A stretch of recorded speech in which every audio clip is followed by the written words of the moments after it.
So what can you start doing right now to improve your own chances? Stay with me till the end. You will find out that it is not all about supplements, it's not all about diet. Interestingly, you will find out that some of the secrets are in your daily habits. If you could still live to be 102 years, still strong and enjoying life, would you want to? Okay, Yes, just many can you people explain will again? I'm say not yes to understanding this what you question, called it. but the real question is what are the people living in their hundreds, above 100, doing differently that makes them live healthier and longer? In this video, we will be exploring what centenarians, those who live up to 100 and above, what they say help them to live longer and healthier. Would you like to know?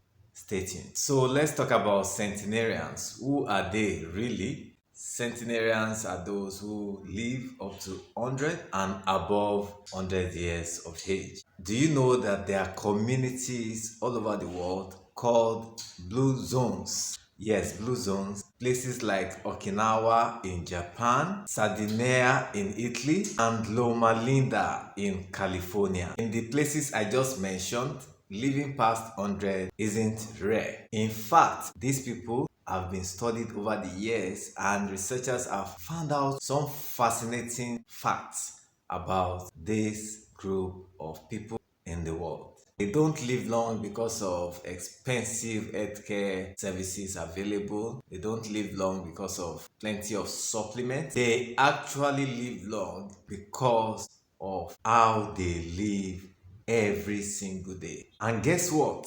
Most of these people have said the same things about their lifestyle. So let's get right in. Let's talk about their diet secrets. Their diet secret. When asked what they eat, many centenarians describe what they eat as simple but consistent dietary habits. Eat mostly plant-based foods, vegetables, beans, whole grains, fruits, nuts, and part of their eating pattern includes that they eat small portions. In Okinawa, there is a saying that goes thus: Ara Achibu, Ara Achibu, which means eat until you are 80% full. Do you eat until you are 80% full?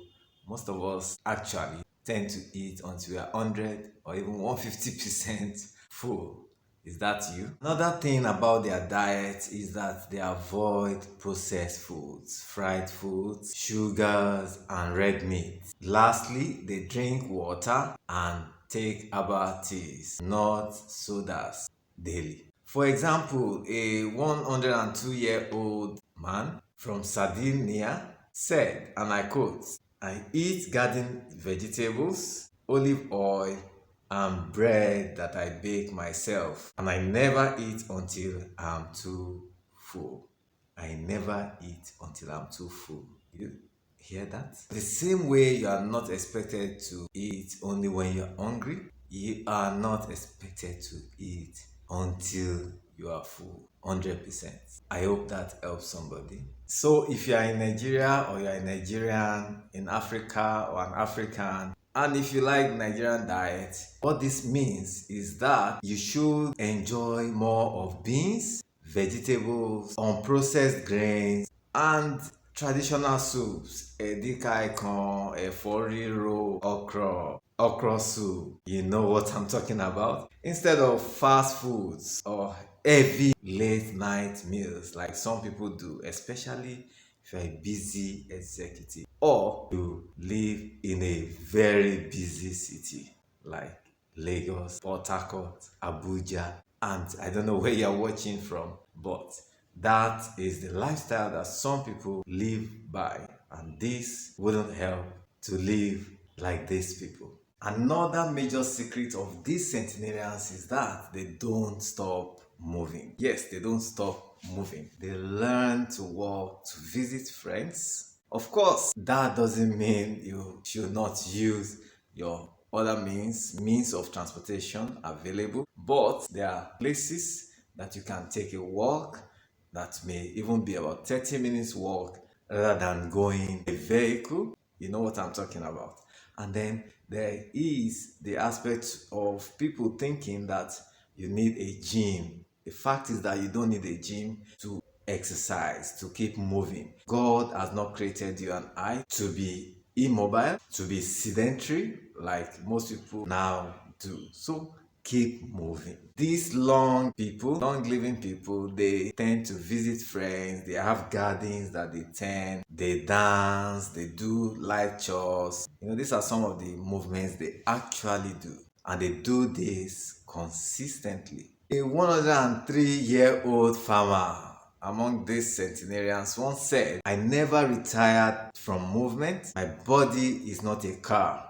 If you park it too long, it rusts." Exercise keeps your blood pressure, sugar, and brain functioning well. It actually keeps them in check. So just 30 minutes of walking daily, cycling, swimming, if you can, dancing, or even sweeping your compound can keep you young inside. Next thing we'll be looking at about these centenarians is that they learned to manage stress differently. Almost every one of these 100-year-olds said something like this: "I don't let small things bother me." They have mastered emotional calm and spiritual peace. So many of them actually pray, they meditate, they sing, they laugh, and even spend some quiet time with nature in the gardens, at the seaside, close to the stream, at the zoo. They enjoy nature. Another thing is that they learn to forgive easily. These people learn to forgive easily. They worry less and are grateful. They express gratitude daily. They focus on gratitude. For you, do you see the cup as half full or as half empty? Perspective and a heart of gratitude. Very important for a healthy life. So, long life isn't just about the body, it's not just about your body, it's also about your mind. What is the state of your mind? How healthy your mind is also a factor in determining your overall health. Chronic stress actually ages faster, just like sugar, or even more. So if you are constantly anxious, angry, or sleepless, your body pays the price. So I'll share this with you that you can start with 10 minutes of gratitude daily. Think about so many things that God has done for you. In fact, thank Him for the gift of life. And I'm grateful for you. Engage in regular daily prayer habits. It is a powerful medicine for your spirit and, of course, for your mind. Do you know that loneliness can shorten your lifespan as much as smoking 15 cigarettes a day? If there's one thing about the centenarians, another point that we need to learn is that they stay social and connected. They stay socially connected. They are surrounded by families and communities, surrounded by friends. They laugh, they share stories of the past, of the present. They attend gatherings, they volunteer, they help others, they keep strong ties. One 102-year-old centenarian in California said, and I quote, "Every morning I thank God for someone to talk to." How important is communication to your health? If you are over 40, you need to start investing in relationships. If you have not, relationships matter. No man is an island. No one person knows it all. No one person has it all. You need to receive from others as much as you give to others. That makes the world beautiful and colorful. Call your friends, visit your colleagues, visit your parents if they are still alive. Join a group, volunteer. Connection is one of the strongest predictors of long life. Finally, let's talk about what these people have said about living. The longest living people have said they have purpose and faith. Every long lived person, as I studied, have said that you must have something to wake up for. Purpose gives meaning to your life, and faith gives peace to your soul. Purpose gives meaning to your life, and faith gives meaning to your soul, and even, in fact, your spirit. So, whether it's family, community service, mentoring, or prayer, it keeps you going even when the times are hard. One 104-year-old Kenyan grandmother said this: I still farm a little every day. God gives me strength. My life has meaning. Think about that. Finally, let's talk about what science confirms. Modern research actually agrees that centenarians have better blood sugar, they have better liver function, kidney function, and even from their 60s onwards, they are more likely to have stable blood pressure and lower experiences of inflammation. They show mental sharpness and optimism. These traits have been linked to longevity. Have you watched my video on the habits of those who live longest and healthier? Those who live longest all over the world. I drop a link to that video in the description, and if you can check on this video, I will also drop the link. You can watch it at the end of this video. Even though genetics plays a role in longevity, lifestyle and mindset are also very critical. They make a big difference than most people think. So what are the practical steps for you as we move towards the end of this video? By the way, if you are enjoying this video, or if you have found this video very interesting and insightful, why don't you give it a thumbs up, give it a like, please give it a like, and then drop a comment in the chat, drop a comment in the comment box, and let me know what you think. You should be able to share this with others so that more people can get to learn and live that happy long life. Okay, so practical steps for you. What are the practical steps for you and I if you want to live longer and healthier, like those 100, 101, 102, 103, 104, 105 years? Start small but stay consistent. So what are the things you need to be doing? You need to get doing. Eat real food, more plants, fewer processed foods. 2, move every day. In this age of sedentary lifestyle, social media, working remotely, you need to be intentional. So walk, dance, stretch, just stay active. You know what I'm talking about. If you can't afford the gym, why not register at the gym? Third point is sleep well. You need to ensure that as an adult, you get at least 7 to 8 hours of night rest, quality rest that gets you rejuvenated, re-energized, and helps your body to repair. Fourthly, reduce stress.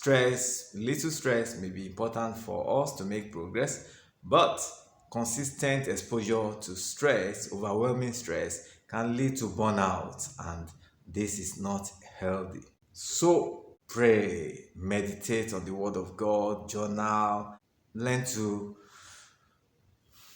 take deep breaths and relax. God is in control, okay? Stay connected. That's point number 5. You need to love deeply and learn to build a community, even if it is a social community on YouTube, on Facebook. But importantly, we should still maintain our physical connection to our friends, families, and communities. Next, find purpose. Find purpose. Something that gives you meaning, a vision from God, mission from God, something that God has put in your heart, which you need to live for, live with, live by. Finally, do regular checkups. Your blood pressure check, your blood sugar check, monitor your weight, do your eye checkups, even your dental checks. These are very important and will help you to stay healthy. Friends, in closing, the goal isn't just to live long. The goal is to live well, to live healthy, to fulfill purpose, to fulfill God's mission, God's reason for your existence. Whether you're in your 30s, your 40s, your 50s, your 60s, or even your 70s, every healthy choice you make will make a difference. And it's a gift to your future self. So tell me in the comments, which of these lifestyle practices have you been engaging in? Drop in the comments. And which of these that you have been able to identify from this video that you are not doing well? Why don't you start today? Remember, if you have found this video helpful, kindly give it a like. I know many people give me feedback when they see me physically, for those that have access, and those who are able to comment at one time or the other. They talk about how they are finding these videos informative, useful, helpful for their health, for their life, and these are very good feedback. However, I want to encourage you, everyone, to support more by liking, by dropping a comment, by sharing with friends and family, so that we can grow more and more as a community. Thank you for your support. Keep living healthy, live happy, live long, by the grace of God. By the grace of God. God bless you. See you in the next video. Bye for now.